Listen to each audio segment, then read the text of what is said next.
Okay, moving on now, we are actually looking at the components of the Companies Act. Okay, what are the requirements that being stipulated under Companies Act with regard to the powers and duties of the auditors? Okay, so basically, as already mentioned, the task of the financial statement audit is actually being regulated in Companies Act, whereby the auditors must be the one that actually being approved, okay, or accepted by the that means they have to be registered and licensed by the Ministry of Finance as stipulated under Companies Act. Okay, and apart from that, in the Companies Act 2016 also mentioned what are the with regard to the appointment of the auditors, for the process of the appointment of the auditors. Okay, the first year of appointment, how is actually being conducted, okay, what need to be done by the auditors and so on.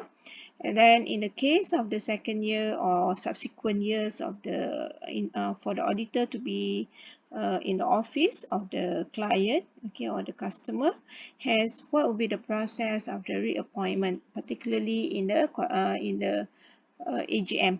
All right, and then apart from talking about appointment, external auditor also have can also decide to resign, okay, before the end of the term of the contract or the appointment, or perhaps, okay, because of some misunderstanding or whatever, okay, auditors also can be removed by the management or the company or the directors, shareholders of the company. Okay, of course, there are some procedures that need to be complied with the parties in the case of removal or resignation of the auditors. Okay, and then with regard to the duties and the rights of the auditors, what auditors need to do? Okay, so it's very clear we mentioned that in the Companies Act, the auditor's role is actually to, after the performance of the financial statement audit, remember the context of the agency theory because of the agency problem.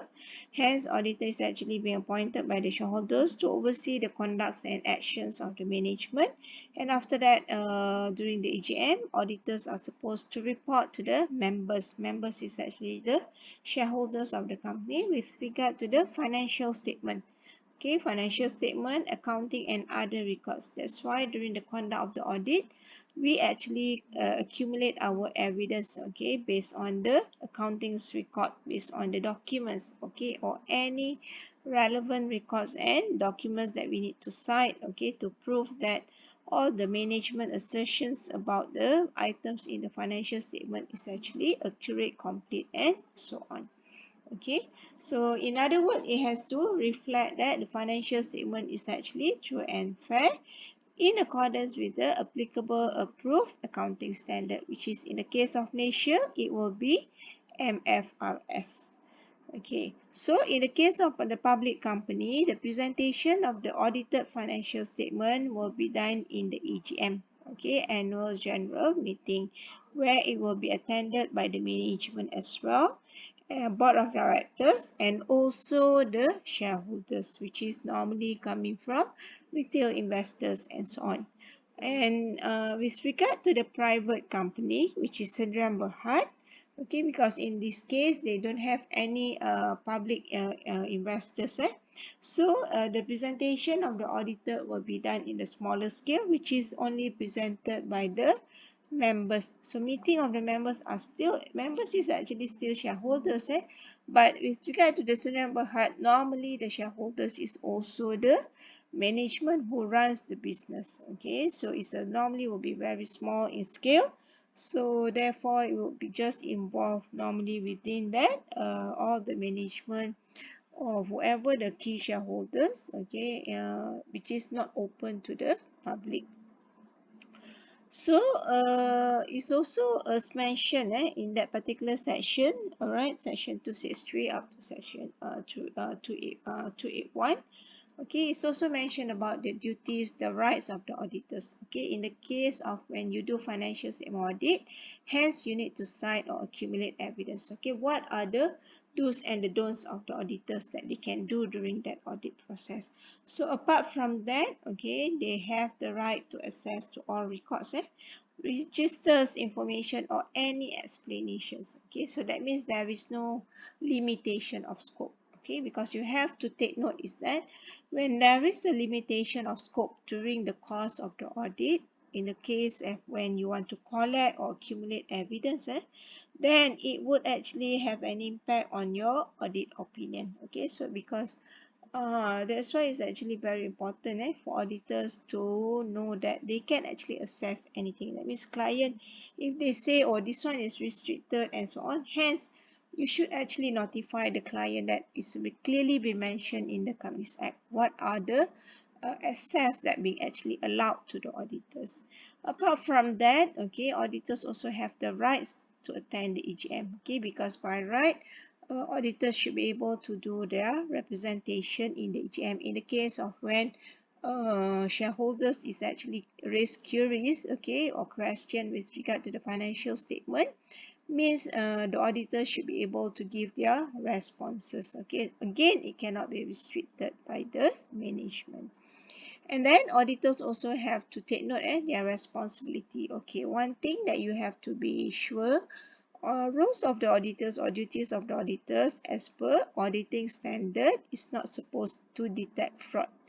Okay, that means our objective is to perform assessment on the true and fair view of the financial statement, not to detect fraud.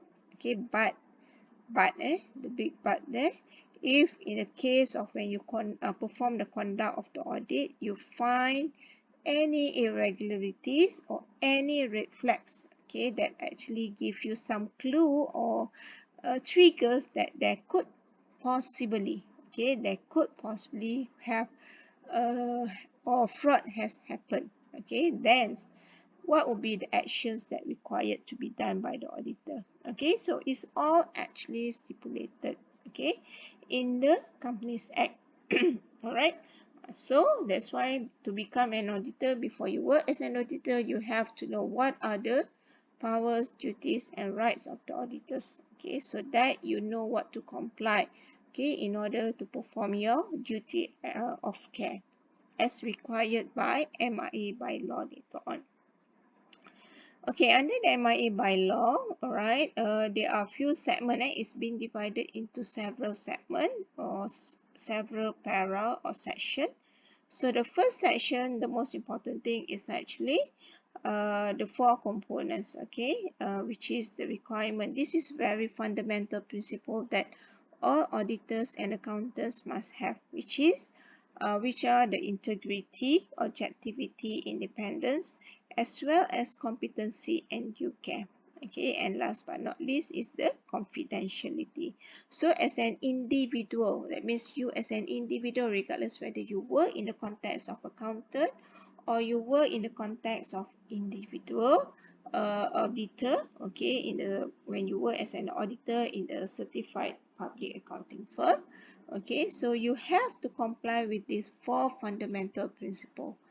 Alright, so the next section or para is actually talking about professional conducts of the firm, okay, audit firm. Alright, so as a certified public accounting firm, what will be the conducts that you can do, okay, for regards with the, will you be able to accept any commissions? How will you actually determine the fees?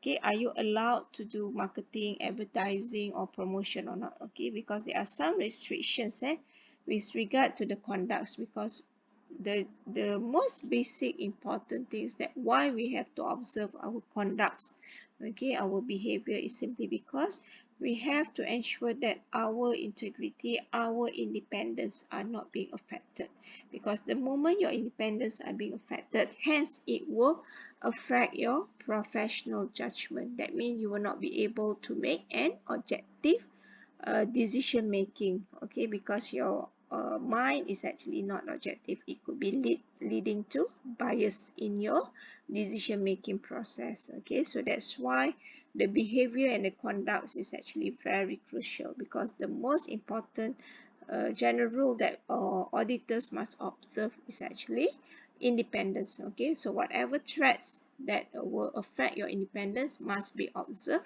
must be minimized. Okay, and then last but not least, as an accountant, okay, what are the professional conducts, okay, that accountant in the business should actually observe? Okay, more or less similar to the conducts of the auditors in regards to the when you work in the public practice. Okay, because for instance, when you are as an accountant, would you be able to accept any gift or not? Okay, from the external party, from your company. Okay, the same thing with the auditor. So there are some areas which is actually more or less overlapping, all right, but because you are in different contexts, hence you should know. Okay, so if you work as an accountant, what are the do's and the don'ts? And if you work as an auditor, what are the do's and the don'ts that you actually can do? Okay, so this is actually what being stipulated under MIA bylaw, which is mentioned or cover the scope of the code of ethics. Okay, which is actually being adapted from the code of ethics issued by IFAC under IESB, International Ethics Standards Board. Okay, last but not least is actually corporate governance. So corporate governance ultimately it is actually focused very much on the board of directors. Okay, it's very much focused on the board of directors. Great emphasis is actually given on that. And in addition to that, it's also given to audit committee.